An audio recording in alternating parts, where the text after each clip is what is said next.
السلام علیکم ورحمۃ اللہ وبرکاتہ. سادتي وإخوتي الكرام وأساتذتي العظام، موضوع مقالتي سيرة النبي صلى الله عليه وسلم، فأريد منكم إن تستمعوا إليه، وإن أخطأت فقدروني، وإن أصبت فصوبوني. أما بعد، فقد قال الله عز وجل: لقد كان لكم في رسول الله أسوة حسنة.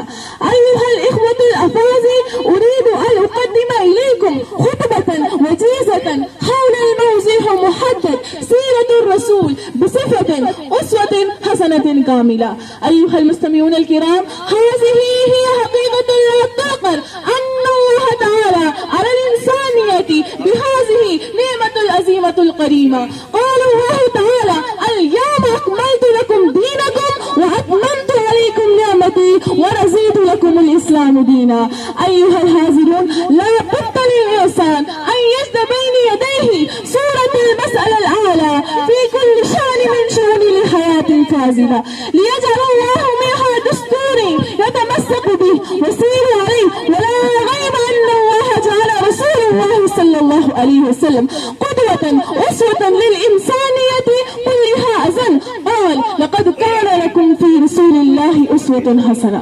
أيها الإخوة، أريد اليوم في هذه المناسبة سعيدة أقدم أمامكم بعض النموذج من حياة رسول الله صلى الله عليه وسلم. كان رسول الله صلى الله عليه وسلم خير مثال الأمة في الأخلاق والأعمال.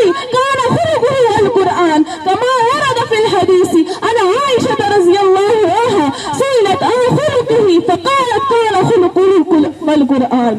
وكذلك رسول الله صلى الله عليه وسلم نموذج قدوة في الحياء والعفة والصدق والأمان والعفو الحلم والزهد والقناعة، كأنه خلق بجميع صفات الإنسانية والكمالات النبوية. أيها المستمعون، الأمانة صفة من صفات الأنبياء والشهداء والصالحين. كان رسول الله صلى الله عليه وسلم ينصح الأمة بأداء الأمانة، حيث قال: لا دين لمن لا أمانة له. وكذلك عفو الحلم يتصف عليه السلام بوجه أتم. انظروا إلى فناء الحرم يوم فتح مكة، هناك جمع من أعداء فهم أعزاؤه وسبوه وظلموه وعذبوه. قل آياء العذابات وجربوا عليه جميع صناف العقوبات، وفي ذلك حين قدروا أيها سعادة مشاعر المجرمين. واستمعوا إليه أن الرسول أعلن: لا تثريب عليكم اليوم. هل هناك مثال لهذه المرحلة ولهذه العفو الجميل؟ ونسأل الله أن يوفقنا بما يرضى وهو رسول الأمين. وآخر دعوانا الحمد لله رب العالمين.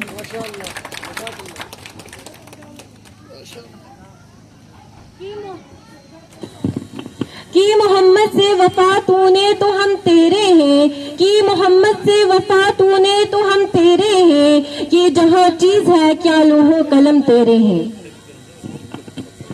سبحان اللہ، اللہ کی کرور و احسان ہے. ماشاء اللہ، ان چھوٹے بچوں نے محفل کا حق ادا کر دیا.